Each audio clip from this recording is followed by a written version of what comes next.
الحمدللہ رب العالمین والصلاة والسلام علی سید المرسلین اما بعد فاعوذ باللہ من الشیطان الرجیم بسم اللہ الرحمن الرحیم. پڑھیے الصلاة والسلام علیک یا رسول اللہ وعلی آلک واصحابک یا حبیب اللہ. الصلاة والسلام علیک یا نبی اللہ وعلی آلک واصحابک یا نور اللہ. درود پاک پڑھنے کے بے شمار فضائل و برکات ہیں. سرکار دو عالم نور مجسم صلی اللہ تعالی علیہ وسلم ایک روز تشریف لائے اور آپ کے چہرہ اقدس پر خوشی محسوس ہو رہی تھی. فرمایا میرے پاس جبریل امین علیہ السلام تشریف لائے، اللہ پاک کا پیغام دیا کہ اے محمد مصطفیٰ صلی اللہ تعالیٰ علیہ وسلم، کیا آپ اس بات پر راضی ہیں کہ آپ کی امت میں سے کوئی آپ پر درود بھیجے تو میں اس پر 10 رحمتیں نازل کروں، اور آپ کا امتی آپ پر سلام پڑھے تو میں اس پر 10 بار سلام پڑھوں. اچھا، اب یہاں ایک خوبصورت بات یہ پتہ چل رہی ہے کہ ایک تو اس حدیث سے ہمیں ایک درود پاک پڑھنے کی فضیلت پتہ چل گئی کہ ایک درود پر 10 رحمتیں ہیں، ایک سلام پڑھیں تو 10 سلامتیاں نازل ہوتی ہیں.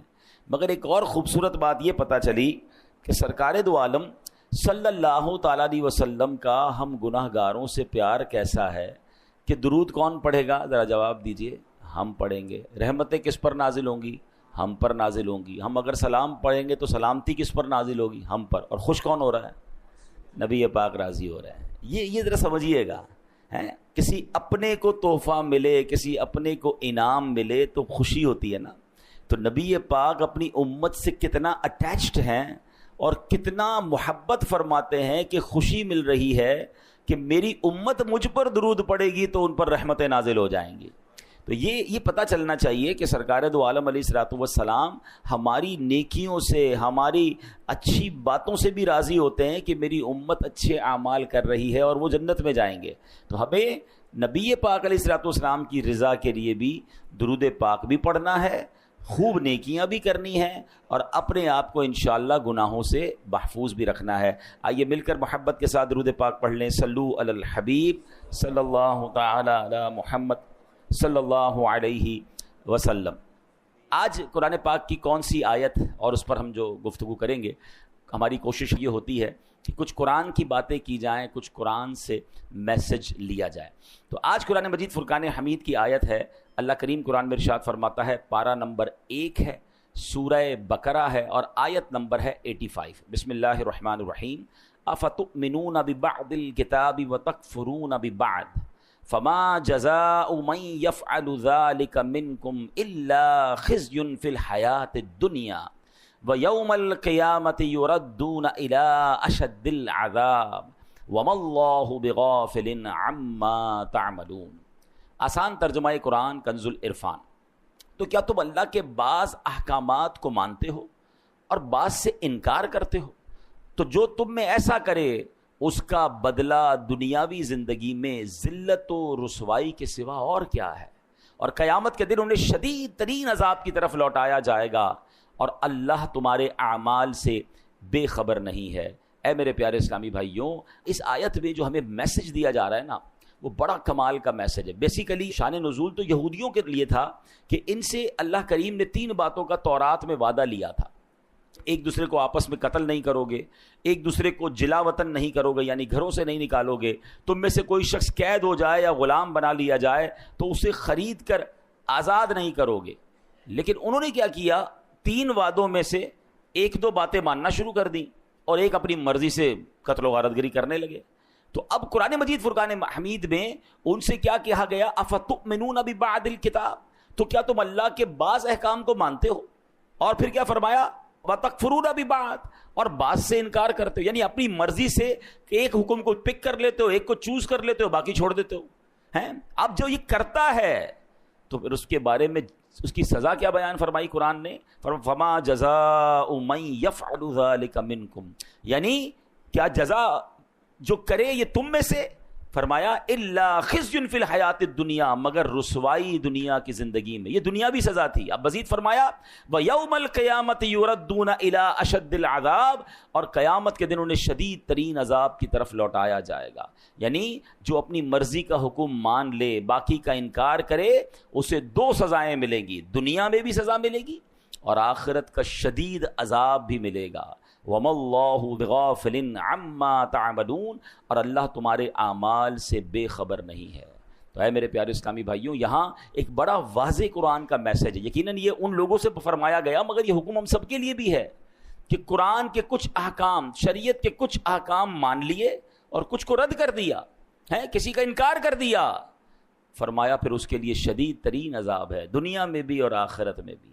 اب اس واقعے میں ہمیں ایک اور بات یہ سیکھنے کو مل رہی ہے کہ ظلم بھی حرام ہے اور ظلم پر مدد کرنا بھی حرام ہے۔ یہ اوس و خزرج اور یہ اس زمانے کے جو قبیلے تھے جو آپس میں لڑتے تھے اور ظالموں کی مدد کرتے تھے، ان پر یہ آیت جو نازل ہوئی، اس سے ہمیں کیا میسج ملا کہ ہمارے یہاں بھی ہمیں ظلم کی طرفداری نہیں کرنی ہے، ظلم کرنا بھی نہیں ہے اور ظالموں کا ساتھ بھی نہیں دینا ہے۔ اب ہمارے یہاں کس انداز سے طرفداری ہو رہی ہوتی ہے، اب ذرا میں کچھ مثالوں کے ذریعے سمجھاتا ہوں کہ ہمارے یہاں کچھ لوگ جان رہے ہوتے ہیں، میرا چاچا ہے، میرا تایا ہے، چھوٹا بھائی ہے یا بڑا بھائی ہے، رشتہ دار ہے، پتہ ہے غلط کر رہا ہے، مگر چونکہ اپنا ہے اب اس کی طرفداری کر رہے ہوں گے۔ ٹھیک ہے، اگر خدا نہ خواستہ ہمارے بولنے کے سبب لڑائی جھگڑے ہو سکتے ہیں، خاندان کے حالات بگڑ سکتے ہیں، تو ہمیں خاموشی اختیار کرنی چاہیے، لیکن جھوٹ اور اس کی طرفداری نہیں کرنی چاہیے کہ یار میرا گرائی ہے تو میرے محلے کا ہے تو ہمارے قبیلے کا ہے، اگر اس کا جھگڑا ہو گیا ہے یا وہ کسی کے ساتھ زیادتی کر رہا ہے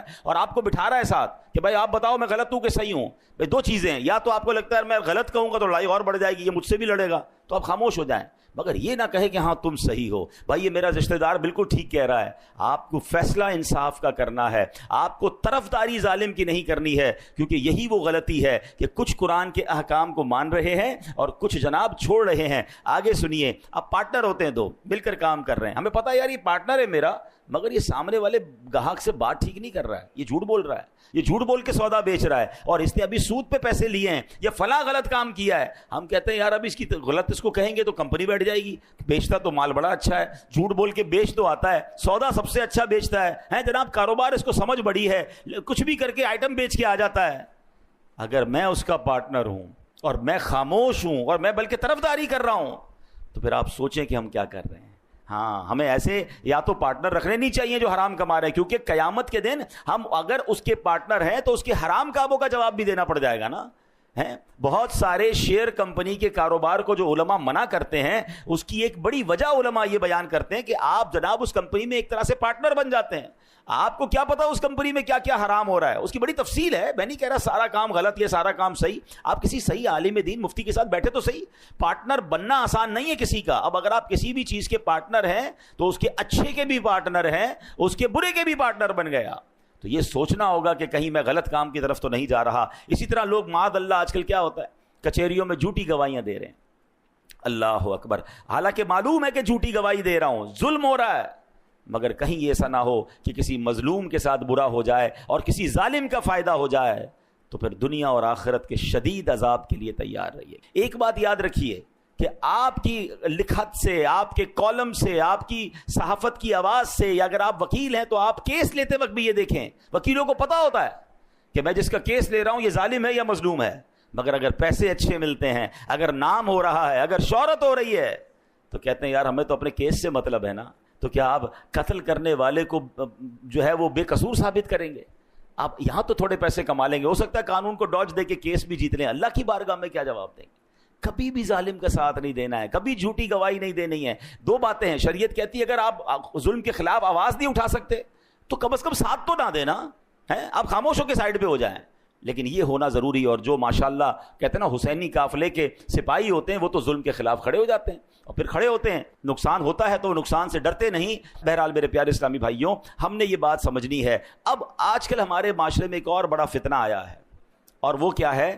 آدھی جہالت ہے، کیونکہ قرآن نے بڑا پیارا حکم دیا ہے، افتؤمنون ببعض الکتاب وتکفرون ببعض، تو کیا تم اللہ کے بعض احکام کو مانتے ہو اور بعض سے انکار کرتے ہو؟ تو اب ہوا کیا ہے، ایک بات یاد رکھیے گا، آدھا جاہل جو ہوتا ہے وہ بہت خطرناک ہوتا ہے۔ کیونکہ کچھ لوگ قرآن کی ایک دو آیتیں یاد کر کے، ایک دو حدیثیں یاد کر کے اب احکام شریعہ بیان کرنا شروع کر دیتے ہیں کہ یہ ناجائز ہے، یہ جائز ہے۔ ارے بھائی قرآن میں تو لکھا ہے، ایسا تو کر ہی نہیں سکتے۔ اب ہمارے بھولے بالے مسلمان، ہم نے بھی پورا قرآن نہیں پڑھا، ہم نے بھی علم دین حاصل نہیں کیا، اب کوئی سوشل میڈیا پر آ کر ایک قرآن کی آیت بتا کر سب کو گمراہ کر رہا ہے کہ جناب قرآن میں تو یہ حکم ہے۔ حالانکہ اگر قرآن کا حکم بیان کرنا ہے تو پورے قرآن کا مطالعہ کر کے بیان کرنا ہے۔ قرآن کی کچھ آیتوں میں ناسخ و منسوخ کے احکام ہیں، کچھ آیتیں پہلے نازل ہوئیں، کچھ بعد میں نازل ہوئیں، پہلا حکم ختم ہو گیا۔ اور جناب بعض اوقات حدیثوں میں بھی اس طرح ہوتا ہے، یہ علماء کا کام ہے کہ وہ تمام حدیثوں کا مطالعہ کر کے یا قرآن کریم کا پورا مطالعہ کر کے پھر ہمیں حکم بتاتے ہیں کہ اب حکم ہمارے لیے کیا ہے، ہم نے شریعت پر عمل کیسے کرنا ہے۔ عیسیٰ علیہ السلام کہیں تیز تیز قدم کے ساتھ جا رہے تھے، ایک شخص ملا، کہتا علی جان اتنے تیز تیز کہاں جا رہے ہیں؟ تو کہا میں نے ایک بے وقوف کو دیکھ لیا ہے، اس سے دور بھاگ رہا ہوں۔ عرض کیا علی جان آپ تو بڑے شاندار شخصیت والے ہیں، بڑی شان والے ہیں، آپ تو مردے زندہ کر لیا کرتے ہیں۔ آپ نے بڑا خوبصورت جملہ فرمایا مردے زندہ کرنا آسان ہے، بے وقوف کو سمجھانا انتہائی مشکل ہے۔ ہاں، یہ بے وقوف کی جو دوستی ہوتی ہے نا، اور بے وقوف سے اگر کوئی دین سیکھ رہا ہے تو پھر اس کا بیڑا غرق ہی ہونا ہے۔ تو پہلے یہ چیک کیجئے کہ ہم علم دین کس سے سیکھتے ہیں، ہم جس سے سیکھ رہے ہیں اس نے بھی سیکھا ہے کہ نہیں سیکھا۔ اور جمعہ 8 دن ہوئے اور جناب بیٹھ کے ہمیں سکھانا شروع کر دیا، یہ باقاعدہ ایک پوری نالج ہے، یہ پوری ایک سائنس ہے، اور قرآن فہمی یہ ہر کسی کا کام نہیں ہے۔ اب آپ ذرا غور کیجئے یہ بے وقوف کہاں تک پہنچتا ہے جب ایک قرآن کی آیت سے معاملے کو سمجھے۔ مولا علی شیر خدا کرم اللہ تعالی وجہ الکریم کی شان کا عالم کیا ہے؟ میرے آقا فرماتے میں علم کا شہر ہوں، علی اس کا دروازہ ہے۔ مولا علی وہ ہیں، نبی پاک کی حدیث میں آتا ہے کہ علی کے چہرے کو دیکھنا عبادت ہے۔ سبحان اللہ، شیر خدا کے علم دین کا اور قرآن فہمی کا عالم یہ ہے کہ آپ فرماتے اگر میں سورہ فاتحہ کی تفسیر لکھنا شروع کروں تو اتنی کتابیں لکھ دوں کہ 70 اونٹ ان کتابوں کے بوجھ سے دب جائیں، اتنی ایک سورہ فاتحہ کی تفسیر۔ اب آپ سوچیں کہ مولا علی کے قرآن فہمی کا عالم کیا ہوگا۔ مگر آپ کے دور میں ایک فرقہ نکلا جس کا نام تھا خارجی فرقہ، اس نے پتہ ہے مولا علی پر کفر کا فتویٰ لگا دیا۔ آپ غور کریں کہ جس کی شان اتنی نرالی ہے ان بدبختوں نے شیر خدا پر کفر کا فتویٰ لگایا۔ اب وہ فتویٰ کیا تھا؟ معاملہ کیا ہوا؟ معاملہ یہ ہوا تھا کہ مولا علی شیر خدا اور حضرت امیر معاویہ رضی اللہ تعالیٰ عنہ پر کسی دینی مسئلے پر اختلاف ہو گیا۔ تو مولا علی ماشاءاللہ بڑی معاملہ فہم شخصیت ہیں، آپ نے حکمت عملی مقرر فرمائی اور ایک حکم یعنی ایک ایسا بندہ مقرر کیا جو دونوں گروہ کی بات سنے اور درمیان میں صلح کروا دے، فیصلہ ڈیسائیڈ کر دے۔ تو ایسا ہی ہوا اور انہوں نے فیصلہ سنایا اور صلح ہو گئی۔ اب ایک فرقہ تھا جو جنگ چاہتا تھا، آج بھی کچھ لوگ ایسے ہیں جو چاہتے لڑائی ہونی چاہیے، جھگڑا ہونا چاہیے، معاملہ بگڑنا چاہیے، یہ امن و امان سے مسلمان کیوں رہ رہے ہیں؟ یہ فرقے والا ادھر حملہ کرے تو یہ والا ادھر حملہ کرے۔ اچھا جناب فرقہ واریت کی لڑائی نہیں ہو رہی تو چلو بھائی خاندانی لڑائی شروع کرو، صوبائی لڑائی شروع کرو۔ ان کی جنگ میں ان کو فائدہ ہے، پرابلم کریٹ ہوتی ہے تو جناب ان کو مزہ آ رہا ہوتا ہے، تو ایسے لوگوں سے بھی بچنا ہے۔ تو مولا علی نے بڑی حکمت عملی کا مظاہرہ کیا اور صلح ہو گئی۔ اب وہ جو خارجی فرقہ تھا انہوں نے کیا کہا؟ انہوں نے کہا اللہ تو قرآن میں فرماتا ہے ان الحکم الا للہ، حکم تو صرف اللہ کا ہے۔ مولا علی نے بندے کو ثالث بنا دیا، اس کے ذریعے فیصلہ کروا دیا، یہ تو کفر ہو گیا۔ آپ دیکھیں ایک قرآن کی آیت، اس کا ایک جز، اس سے اپنی عقل سے فیصلہ کیا اور جناب شور مچانا شروع کر دیا۔ اللہ اکبر، میرے شیر خدا مولا علی کا تدبر دیکھیں، آپ کی جناب صبر کا مقام دیکھیں۔ آپ تو اس قدر عظیم ہستی ہیں کہ آپ حکم فرماتے نہ جانے کیا ہو جاتا۔ آپ نے پھر صلح کی طرف بات آگے بڑھائی۔ آپ نے جو ترجمان القرآن ہیں عبداللہ ابن عباس رضی اللہ تعالیٰ عنہ، کمال کا قرآن کا علم تھا، ان کو بھیجا کہ جا کے ذرا ان کو سمجھائیں۔ حضرت عبداللہ ابن عباس ان کے پاس گئے، کہا بتائیے کیا مسئلہ ہے؟ وہ کہتے مسئلہ یہ اللہ کے سوا تو کوئی حکم بن نہیں سکتا، کوئی فیصلہ کر نہیں سکتا، یہ مولا علی نے انسان کو یہ حکم کیسے دے دیا؟ تو جناب معاذ اللہ یہ کفر ہو گیا۔ اللہ اکبر۔ اب سنیے گا حضرت عبداللہ ابن عباس کا جواب بھی، اور آج کل کے دور میں یہ جو آدھی جہالت پھیلانے والے ہیں ان کو بھی آپ نے جو ہے وہ سمجھنا ہے۔ انہوں نے کہا کیا تم نے سورہ مائدہ کی آیت نمبر 95 کی تلاوت نہیں کی ہے؟ اگر حالت احرام میں، اللہ کیا فرماتا ہے؟ اگر کوئی حالت احرام میں کسی جانور کو مار دے، مثلا کسی نے خرگوش کو مار دیا، اب حکم یہ ہے کہ اس جانور کی قیمت صدقہ کرے، جس قیمت کا جانور اس نے مارا ہے احرام کی حالت میں اس کی قیمت کو صدقہ کرے۔ اب سوال یہ ہے کہ پتہ کیسے چلے کہ جناب یہ قیمت کتنی تھی جانور کی، یا خرگوش مار دیا یا کوئی بھی جانور، اس کی قیمت کیا تھی؟ اللہ قرآن میں حکم فرماتا ہے یحکم بہ ذوا عدل منکم، تم میں سے 2 معتبر آدمی اس میں فیصلہ کر لیں۔ اللہ اکبر۔ عبداللہ ابن عباس کہتے ہیں چند چند روپوں میں خرگوش آ جاتا ہے. اس کی قیمت ڈیسائیڈ کرنے کے لیے تاکہ آپس میں پرابلم نہ ہو 2 بندے بیٹھ کے فیصلہ کر لیں. اللہ اکبر. فرمایا بتاؤ جانور کی قیمت زیادہ یا انسانوں کی قیمت زیادہ؟ شیر خدا نے صحابہ کرام کے درمیان کوئی ڈسٹربنس نہ ہو جائے, کوئی لڑائی نہ ہو جائے, انسانی جان ضائع نہ ہو جائے, اس کے لیے کسی کو حکم بنایا کہ جناب فیصلہ کرا دیا جائے. تو اس میں کیا حرج ہے جب خرگوش کی قیمت معلوم کرنے کے لیے قرآن کہہ رہا ہے کہ جناب 2 بندے بیٹھ کر فیصلہ کر لیں کہ قیمت کیا ہے. تو پتہ یہ چلا ایک آیت تو پڑھی تھی, پورا قرآن نہیں پڑھا تھا, حالانکہ آگے قرآن میں اس کی ڈیفینیشن موجود ہے. اور یہی آج کے دور کا پرابلم ہے. اور یہاں ہماری بھی ایک کمزوری ہے کہ ہم جناب ہر کسی کی بات سننے کے عادی بن گئے, اور جب سنتے ہیں تو کنفیوز ہو جاتے ہیں. معاذ اللہ, اب تو لوگ غیر مسلموں کو سننے لگ گئے, جب سنتے ہیں تو کہتے ہیں یار یہ اسلام کی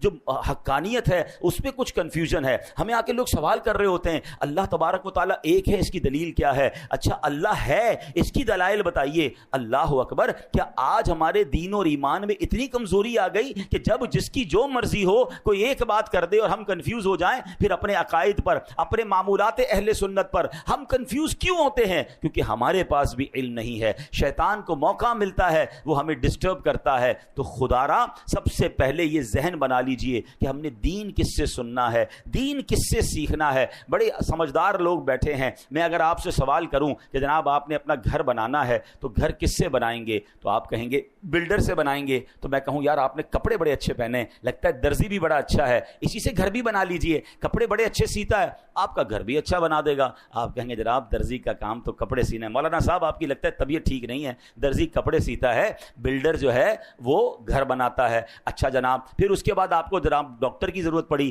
طبیعت خراب ہوئی, تو اب میں آپ کو کہوں کہ آپ ایسا کیجئے کہ آپ چپل بڑے اچھے سلوا کے لائے تھے, اسی بندے سے آپ اپنی دوائی بھی لے لیجئے. آپ کہیں گے لگتا ہے آج آپ نے دوائی نہیں پی ہے کہ جناب چپل سینے والا جو ہے وہ ہمیں دوائی کیسے دے گا. تو کمال ہے کہ دنیا کی ہر فیلڈ میں آپ اپنے لیے اس فیلڈ کا ایکسپرٹ تلاش کرتے ہیں. موچی سے جوتے سلواتے ہیں, درزی سے کپڑے سلواتے ہیں, ڈاکٹر سے دوائی لیتے ہیں, بلڈر سے گھر بناتے ہیں, ان کو آپس میں مکس اینڈ میچ نہیں کرتے. تو اب بتائیے نا دین کس سے سیکھنا چاہیے, شریعت کس سے معلوم کرنی چاہیے؟ کیا ہر اس شخص کو یہ حق حاصل ہے؟ میرا دین اتنا مظلوم ہے. اچھا اب ایک اور فینومینا لوگ لے کر آئے کہ جناب انٹرنیٹ پر تو ساری چیزیں موجود ہیں, اب تو اے آئی کا زمانہ ہے, سوال کیجئے جواب مل جاتا ہے. قرآن پاک پڑھنے کی اور جناب اس کی اتنی بڑی بڑی تفسیریں پڑھنے کی ضرورت کیا ہے؟ اور جناب پڑھنا بھی ہے تو کسی عالم کی ضرورت کیا ہے, کسی مفتی کی ضرورت کیا ہے, کسی ایکسپرٹ کی ضرورت کیا ہے؟ قرآن موجود ہے, تفسیریں موجود ہیں, ہم خود ہی مسئلہ نکال لیں گے, ہمیں علماء کی حاجت نہیں ہے. چلے تھوڑی دیر کے لیے آپ کی بات مان لیتے ہیں